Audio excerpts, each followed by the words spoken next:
Calicut university first semester M Com വിദ്യാർത്ഥികൾക്ക് advanced management accounting എന്ന് പറയുന്ന പേപ്പറിൽ 2023 ചോദിച്ച ക്വസ്റ്റ്യൻ പേപ്പറിലെ 14ാമത്തെ ക്വസ്റ്റ്യൻ ആണ് ഇന്നത്തെ ക്ലാസ്സിലൂടെ നമ്മൾ ഡിസ്കസ് ചെയ്യുന്നത്. അപ്പൊ നമുക്ക് ക്വസ്റ്റ്യൻ നോക്കാം. In a factory producing two different kinds of articles, the limiting factor is the availability of labor.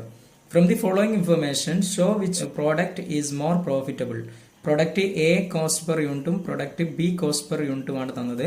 Material 5, labor 6 hours at 0.5, 3 hours at 0.5, 1.5.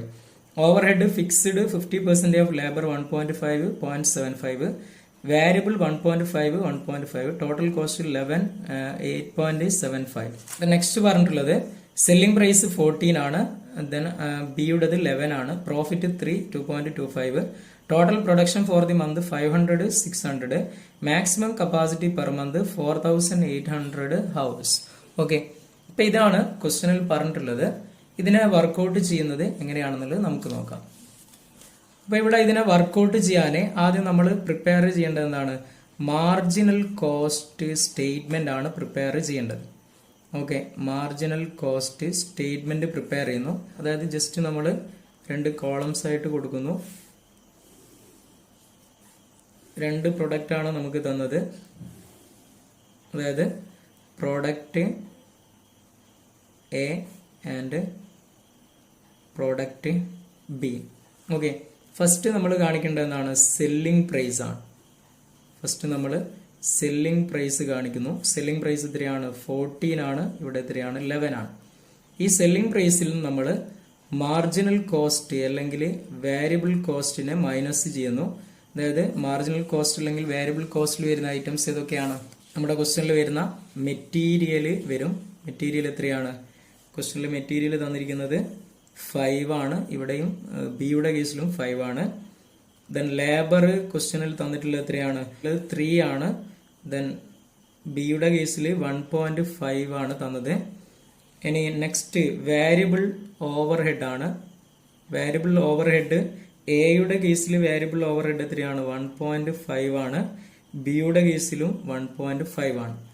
Okay, അപ്പൊ ഇവിടെ ഈ മാർജിനൽ കോസ്റ്റിനെ എല്ലാം നമ്മൾ ടോട്ടൽ ചെയ്യുന്നു. അപ്പൊ നമുക്ക് ടോട്ടൽ മാർജിനൽ കോസ്റ്റ് അല്ലെങ്കിൽ വേരിയബിൾ കോസ്റ്റ് കിട്ടും 5, 3, 8, 9.5 എന്ന് കിട്ടും. ഇവിടെ 5, 3, 8 എന്ന് കിട്ടും. ഓക്കെ, ഇതാണ് ടോട്ടൽ മാർജിനൽ കോസ്റ്റ്. സെല്ലിംഗ് പ്രൈസിൽ നിന്ന് മാർജിനൽ കോസ്റ്റ് കുറച്ചാൽ നമുക്ക് കിട്ടുന്നത് എന്താണ്? കോൺട്രിബ്യൂഷന്റെ വാല്യൂ ആണ് കിട്ടുന്നത്.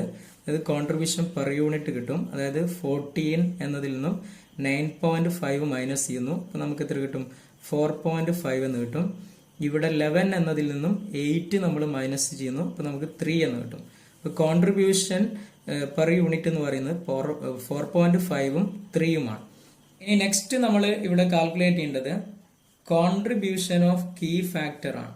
Okay, contribution of key factor. അതായത് കോൺട്രിബ്യൂഷൻ ഓഫ് കീ ഫാക്ടർ എന്ന് പറയുന്നത് contribution divided by key factor ആണ്. ഇനി പ്രൊഡക്റ്റ് എയുടെ കേസിൽ കോൺട്രിബ്യൂഷൻ എന്ന് പറയുന്നത് എത്രയാണ് നമുക്ക് കിട്ടിയത്? എയുടെ കേസിൽ കോൺട്രിബ്യൂഷൻ എന്ന് പറയുന്നത് നമുക്ക് കിട്ടിയത് 4.5 ആണ്. ഡിവൈഡഡ് ബൈ കീ ഫാക്ടർ എന്ന് പറയുന്നത് നമ്മുടെ ക്വസ്റ്റ്യനിൽ പറഞ്ഞിട്ടുണ്ട് അവൈലബിലിറ്റി ഓഫ് ലേബർ ആണ്. അതായത് ലേബർ അവർ എന്ന് പറയുന്നത് പ്രൊഡക്റ്റ് എയുടെ കേസിൽ എത്രയാണ് കിട്ടുന്നത്? പ്രൊഡക്റ്റ് എയുടെ കേസിൽ 6 ആണ് നമുക്ക് കിട്ടുന്നത്. ഈസ് ഈക്വൽ ടു 0.75 എന്ന് കിട്ടും. Is equal to 0.75. ഇനി പ്രൊഡക്റ്റ് ബിയുടെ കേസിൽ നമുക്ക് കിട്ടിയത് എത്രയായിരുന്നു? കോൺട്രിബ്യൂഷൻ 3 ആയിരുന്നു. ഇനി ലേബർ അവർ വരുന്നത് 3 തന്നെയാണ്. അപ്പൊ എത്ര കിട്ടും? ആൻസർ 1 എന്ന് നമുക്ക് കിട്ടും. ഓക്കെ, അപ്പൊ ഇവിടെ ഒന്നാമത്തതിൽ വരുന്നത് 0.75 ആണ് കോൺട്രിബ്യൂഷൻ ഓഫ് കീ ഫാക്ടർ. രണ്ടാമത്തെ വരുന്നത് എത്രയാണ്? 1 ആണ്. അപ്പൊ ഇവിടെ ഏതാണ് ഏറ്റവും കൂടുതൽ പ്രോഫിറ്റബിൾ എന്ന് ചോദിച്ചു കഴിഞ്ഞാൽ പ്രൊഡക്റ്റ് ബി ആണ്. അതായത് product B is more profitable. Product B is more profitable. കാരണം എന്താണ്? Because it has highest contribution of key factor. Highest contribution of key factor എന്ന് കൊടുക്കുക. ഓക്കെ, ഇതാണ് ഇതിന്റെ ആൻസർ ചെയ്യേണ്ടത്. Highest contribution of key factor ഇത്തരത്തിൽ കൺക്ലൂഷൻ ആയിട്ട് കൊടുക്കുക. അപ്പൊ ഇവിടെ ശ്രദ്ധിക്കേണ്ടത് കോൺട്രിബ്യൂഷൻ ഓഫ് കീ ഫാക്ടർ ആണ് നമ്മൾ കാൽക്കുലേറ്റ് ചെയ്യേണ്ടത്. ഓക്കെ.